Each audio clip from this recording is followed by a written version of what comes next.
ये परिवार के नए सदस्य हैं, इनका परिचय फिर कभी कराते हैं। जा, रिकॉर्ड नहीं करने दे रहा है आज ये। तो मेरी बाइक स्टोर पे तो आ गई है और नंबर प्लेट रजिस्टर होने में कुछ 2 हफ्ते लगेंगे, उसके बाद फाइनली मेरी बाइक मेरे पास आ जाएगी। तो मैंने बाइक कितने की ली, कौन सी ली और यही बाइक क्यों ली, ये सब तो मैं वीडियो के एंड में बता देता हूँ। लेकिन उससे पहले शुरू करते हैं यहाँ बाइक लेने का प्रोसेस क्या है। यह एक व्लॉग नहीं है। अगर आपको बाइक की खरीदारी के बारे में नहीं जानना है तो वीडियो 6 मिनट के बाद देखें। 6 मिनट से पहले बस ज्ञान बांटा गया है। क्योंकि जब मैं बाइक ढूंढ रहा था और मुझे ढूंढ रहा था डीलर से क्या सीन होता है, क्या चीज़ें होती हैं, तो मुझे ऐसा कोई आर्टिकल या ऐसी कोई यूट्यूब वीडियो नहीं मिली। तो मैंने सोचा ये वीडियो बता देता हूँ, किसी ना किसी की तो हेल्प हो ही जाएगी। तो यहाँ बाइक लेने का प्रोसेस थोड़ा सा अलग है, क्योंकि इंडिया में जैसे आपके पास एक लाइसेंस होता है और आप उससे कोई भी बाइक चला सकते हो। यहाँ पे लाइसेंस में ना थोड़ा सा कास्ट सिस्टम है। जैसे यहाँ पे 4 तरह के लाइसेंस होते हैं, सीसी के हिसाब से डिवाइडेड हैं। जैसे एक 50 सीसी तक है, दूसरा है 50 से 125 सीसी और 125 से 400 और 400 से कोई भी बाइक चलाओ। 400 सीसी के ऊपर कितनी भी बाइक को उस पर चला सकते हो। तो मेरे पास जो लाइसेंस है वो सबसे ऊपर वाला है, ओगाता बोलते हैं उसको। तो उस लाइसेंस कैटेगरी में आप कोई भी बाइक चला सकते हो। तो सबसे पहले आपको डिसाइड करना है कि आपको कौन सा लाइसेंस लेना है। तो ये सीन रहता है यहाँ पे। दूसरा क्या चीज़ है, सीसी से डिसाइड करने का ये भी मतलब है कि अगर आप सीसी लेते हो ना तो उसमें फ़ायदे और नुकसान भी हैं। जैसे 50 सीसी का स्कूटर है, वो आपको रोड से 1 मीटर दूर की डिस्टेंस पे चलाना पड़ता है और उसकी स्पीड 30 किलोमीटर पर आवर की स्पीड से ज़्यादा नहीं रख सकते। 125 सीसी का क्या सीन होता है कि उसको आप हाईवे या टोल या एक्सप्रेस वे पे नहीं लेके जा सकते। तीसरा होता है कि एक 250 सीसी की जो बाइक होती है उसके नीचे शाकन नहीं लगता है। मैं शाकन वीडियो में आगे बताता हूँ। और 125 सीसी के नीचे मुझे एक बंदे ने बताया था, राइडर ही था, उसने ये बताया था मुझे कि 125 सीसी की बाइक्स ना बहुत सारी फेरीज में अलाउ होती हैं। मतलब आप आइलैंड टू आइलैंड जो हॉपिंग करते हो, तो छोटे शिप्स पे बड़ी कारें और बड़ी बाइक्स अलाउ नहीं होती हैं वजन के हिसाब से, लेकिन 125 सीसी तक की बाइक्स अलाउ होती हैं।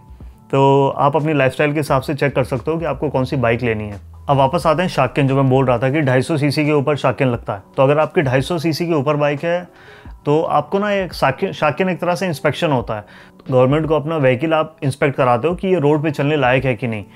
जैसे आपने नई बाइक ली तो उसका 3 साल तक कोई शाकन नहीं लगता है, क्योंकि वो ऑलरेडी न्यू व्हीकल में कंसीडर होता है। तो 3 साल तक आपको गवर्नमेंट को कोई पैसा पे करने की ज़रूरत नहीं है, आप नॉर्मली उसे रोड पे चला सकते हो। लेकिन 3 साल बाद क्या होता है कि आपको अपनी बाइक का इंस्पेक्शन मनी पे करना होता है, मतलब शाकन होता है। तो वो 2 साल पे रिन्यू होता है, जैसे 3 के बाद 2 ऐसे चलता है। तो ये तो हो गया शाकन जो आपको पे करना होता है। तो अगर आपको शाकन से बचना है तो 250 सीसी के नीचे की बाइक लो। अगर शाकन आपके लिए कोई ज़्यादा बड़ी चीज़ नहीं है तो आप कोई भी बाइक लो, कोई दिक्कत वाली बात नहीं है। अब दूसरा आता है कि बाइक ले कहाँ से। तो अगर आप नई बाइक ले रहे हो फिर तो कोई मसला ही नहीं है कि आप सिर्फ शोरूम पे जाओ और वेबसाइट पे आपको नॉर्मली प्राइस मिल जाते हैं और वो प्राइस उसका बेस प्राइस होता है, मतलब उसमें टैक्स इंक्लूड नहीं होता और आपका शाकन और ये सारी चीज़ें इंक्लूड नहीं होती। तो थोड़ा सा उससे ऊपर मान के चलो जो आपको पे करना है, जो आपके ना वेबसाइट पे लिखा हुआ है। लेकिन अगर आप सोच रहे हो सेकेंड हैंड लेने की, या आप सोच रहे हो कि बाइक मुझे तुरंत मिल जाए, मुझे वेट ना करना पड़े, क्योंकि अगर आप नई लोगे तो आपको वही है कि वेटिंग पीरियड होगा, उसका डिपेंड करता है बाइक कितनी पॉपुलर है, ये सारी चीज़ें। सिंपल आपको डीलर के पास जाओ, डीलर यहाँ पे बड़े सारे हैं, सॉक्स करके है, एक बाइक करके डीलर है, तो उनसे आप बाइक ले सकते हो। लेकिन ये भी डिपेंड करता है कि वो कौन सी ब्रांच है, उनका रिव्यूज़ क्या हैं। तो वो उन सारी चीज़ों को देखने के लिए एक वेबसाइट है, गू बाइक, GOOBIKE। तो उस बाइक में क्या है, कंट्री के हिसाब से बाइक अरेंज है, सीसी के हिसाब से, लाइसेंस टाइप के हिसाब से आप सारी बाइकें देख सकते हो और वहाँ पे बाइक चेक करो और उसी में सेकेंड हैंड बाइक भी मिल जाएंगी और न्यू भी कहीं कहीं पे मिल जाती हैं। तो आप उस पर क्लिक करो और उसमें डीलर के रिव्यूज़ वगैरह सारा दिखा देता है। तो आप उसके थ्रू डीलर के पास जाओ तो आपको वही पैसे वैसे बच जाएंगे, टाइम बच जाएगा आपके पास। तो गू बाइक एक अच्छी रिलायबल वेबसाइट है जहाँ से लोग बाइक सर्च करते हैं और आपको एक एवरेज कॉस्ट पता लग जाएगा कि ऑल ओवर जापान इस बाइक की कीमत क्या चल रही है आजकल। अब आते हैं डॉक्यूमेंट्स पे। डॉक्यूमेंट्स आपको ऐसा कुछ ज़्यादा चाहिए नहीं होते। एज अ फॉरेनर अगर आप बाइक ले रहे हो तो आपको एक जिमिनो चाहिए होगा, रेसिडेंस सर्टिफिकेट होता है यहाँ पे। और क्या, एक वो स्टैम्प होती है हमको, वो स्टैम्प चाहिए होती है। और अब तो हमको भी ज़्यादा जगह चाहिए नहीं होती। अब बाइक लेते टाइम आपका शाकन क्लियर हो गया, सीसी सब क्लियर हो गया। अब आते हैं इंश्योरेंस पे। तो जिबाई सेकी करके इंश्योरेंस होता है, वो तो कंपलसरी होता है। इस इंश्योरेंस को लगभग जब आपको बाइक सेल करी जाएगी तो उसमें जिबाई सेकी का नीचे लिखा होगा और उसको ऐड करके आपको प्राइस बताई जाती है। और दूसरा जो सेकेंडरी इंश्योरेंस है वो है निनी होकेन। वो ऑप्शनल होता है, मतलब वो तो इंडिया में भी जैसे नहीं होता है कि अगर आपकी बाइक इतने किलोमीटर बाद ख़राब होती है तो आपको ट्रक जो होगा टो करने के लिए वो फ्री होगा, या फिर आपका एक्सीडेंट हो जाता है तो सामने वाले को जो इंश्योरेंस मनी क्लेम करता है उसमें आपको कंपनी पे करती है। इस तरह का जो इंश्योरेंस होता है वो निनी होके न होता है, तो वो ऑप्शनल होता है। उसमें भी बहुत सारे प्लान्स हैं जैसे बेसिक, मीडियम और प्रीमियम, तो वो आप मैनेज कर सकते हो कौन सी कंपनी क्या दे रही है। 2-3 जगह चेक करो, बहुत सारी कंपनीज है जो ये जब आपको बाइक लेने जाओगे तो वो 3-4 पंपिट आपको पकड़ा देंगे और उनमें से आप जो भी आपको ठीक लगे अपने लोकेशन के हिसाब से। और उसमें ऐसा भी होता है कि जितने जवान लोग होंगे और जितनी बड़ी बाइकें होंगी उनकी तरफ एक्चुअली पैसा ज़्यादा लगता है, उनको ज़्यादा पे करना होता है, क्योंकि वो लोग अमेच्योर राइडर्स होते हैं और बड़ी बाइकें होती हैं, जवान खून होता है खोलता हुआ, मतलब 20-30 तक ज़्यादा पैसे लगते हैं। फिर जितने मैच्योर राइडर होते हैं या फिर जो थोड़े बूढ़े लोग होंगे 60 के ऊपर, तो उनके पैसे थोड़े कम होते रहते हैं। तो ग्राफ कुछ ऐसा चलता है। अब मोटी मोटी इन्फॉर्मेशन तो मैंने दे दी है, कहाँ से लेनी है, सीसी का क्या सिस्टम होता है और शाकिन वगैरह का। अब अपने व्यक्तिगत जीवन पे आते हैं। तो सीधा साधा आंसर दूं तो मैंने जो बाइक ली है वो है रॉयल एनफील्ड क्लासिक 350, अपनी इंडिया वाली बुल्ट।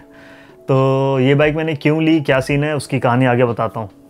तो जब मैं बाइक लेने गया था तो सैमवर में सिर्फ 3 गाड़ियाँ खड़ी थी। एक थी रेबल, और एक थी GB 350S, इंडिया में हाइनस के नाम से है जो, और तीसरी थी बुल्ट। तो रेबल का क्या सीन है, एक तो वो क्रूज़र स्टाइल की बाइक थी और उसमें सबसे बड़ी दिक्कत है कि 6 महीने से ना उस बाइक के ऑर्डर प्लेस नहीं हो रहे हैं। मतलब जापान में कुछ लॉज चेंज हुए हैं गैस रेगुलेशंस को लेके, तो और कोविड चल ही रहा है, तो इस वजह से ना ये जो नई बाइकें हैं इनमें कुछ चेंजेस करने हैं उनको, इंजन और एग्जॉस्ट पाइप वगैरह में, तो इनके ऑर्डर प्लेस नहीं हो रहे हैं। तो रेबल का तो ये सीन था कि इसका ऑर्डर प्लेस नहीं हो रहा है कुछ 6-7 महीने से। और मैंने चला के भी देखी, मुझे ऐसा ना वो स्वाद से नहीं आया है। मैंने टेस्ट राइड करके देखी और मैं एक वीडियो भी डाली हुई है जब मैं कहाँ उसमें गया था ना, वो चाय वाली जगह पे, तो वहाँ वज़ूका गया था। तो रेबल मैंने तब चलाई। और GB 350S में ये सीन था कि उसकी वेटिंग लंबी थी, मतलब मुझे उन्होंने बोला था 3 महीने, उसके बाद मैंने वेबसाइट चेक करी तो नवंबर के बाद ना ऑर्डर कैंसिल ही कर दिया उन्होंने जैसे जैसे टाइम गया। और हाँ, मैंने GB 350S का ना वो भी पे कर दिया था। कहाँ गया, मैं लेके आता हूँ। ये होंडा ड्रीम्स का पंपलेट है और ये मैंने पेमेंट भी कर दी थी GB 350S की। तो इसमें मैंने कुछ, ये बाइक मुझे पड़ रही थी 7 लाख येन की, तो मैंने उसका 10% 70,000 येन पे कर दिया था। और फिर मैं ऐसे ही, अब वही था मैं उनको कॉल करता था, वो कहते कोई डेट डिसाइडेड नहीं है, आपको दिसंबर भी लग सकता है। और मैं इंस्टाग्राम चेक कर रहा था #GB 350S, तो उसमें पता लग रहा था कि कई लोग की बाइक 7 महीने में डिलीवर हुई है। 7 महीने 8 महीने, साला कौन रुकेगा, मतलब 9 महीने में बच्चा रेडी हो जाता है, इनसे 7 महीने में बाइक रेडी नहीं हो रही। अब आते हैं बुलेट पर। तो हुआ क्या, मैं एक दिन ऐसे गू बाइक पे ना चेक कर रहा था, रॉयल एनफील्ड का सेकेंड हैंड मिल रही है, क्या सीन है, मतलब ऐसे ही रैंडमली चेक कर रहा था। तो मुझे ओसाका में एक स्टोर दिखा, और उस स्टोर दिखा तो उसमें रॉयल एनफील्ड पड़ी हुई थी। तो मुझे लगा ये स्टोर रॉयल एनफील्ड क्यों बेच रहा है, वो भी नई। फिर मैंने चेक किया इनकी टोक्यो वाली वेबसाइट जो है, उनमें ना इनके डीलर्स बहुत सारे हैं। मुझे लगा था इनकी सर्विसिंग सिर्फ 2 जगह हो सकती है, ओसाका और टोक्यो, लेकिन ऐसा है नहीं। तो गीफू, ओसाका में भी 4-5 हैं, टोक्यो में बतेरे हैं, और ओसाका में ना जापान में बहुत सारे डीलर्स हैं इनके, और वो सारे डीलर्स ही सर्विसिंग करते हैं। और इनके सब डीलर्स भी हैं जो उन्होंने वेबसाइट में नीचे मेंशन कर रखा था।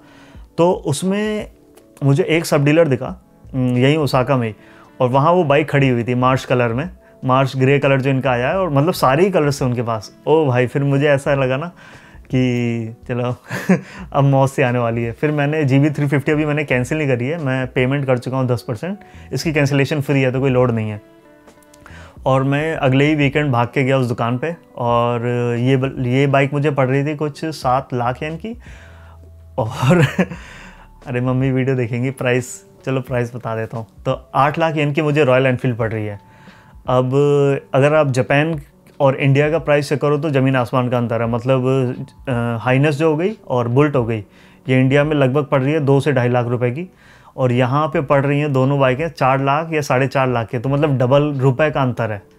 अब वही है कि मैं 1 लाख रुपए दे के बाइक तुरंत ले लूँ और मेरी फेवरेट रेट्रो बाइक ले लूँ, या फिर मैं 7 महीने रुकूँ और होंडा लूँ। मैंने ये डिसाइड किया कि अपना होंडा को कैंसिल कराते हैं और अपनी बुलेट लेके आते हैं। और बुलेट वहीं स्टोर में खड़ी थी, मैं अगले दिन गया और मैंने कुछ 2 घंटे में सारा पेपर वर्क किया, और उन्होंने बोला 2 हफ्ते में आपके पास बाइक पहुंच जाएगी। अब सर्विसिंग की तो दिक्कत नहीं होनी चाहिए। मैंने कॉल करके शोरूम पे पूछाया भी था, तो उन्होंने बोला कि एक्चुअली ओसाका में 3-4 सेंटर हैं, और अलग अलग प्रेफेक्चर में जो डीलर और सब डीलर हैं वो आपकी सर्विसिंग कर देंगे, तो ऐसी कोई दिक्कत वाली बात है नहीं। लेकिन चलो, मेरी सर्विसिंग वाली दिक्कत थी वो ख़त्म हो गई। वैसे एक्चुअली मुझे बुलेट ना ज़्यादा होंडा से पसंद आई थी। अब कई लोग बोलेंगे पुरानी है, स्पीड धीमे है, ये सब वो सब।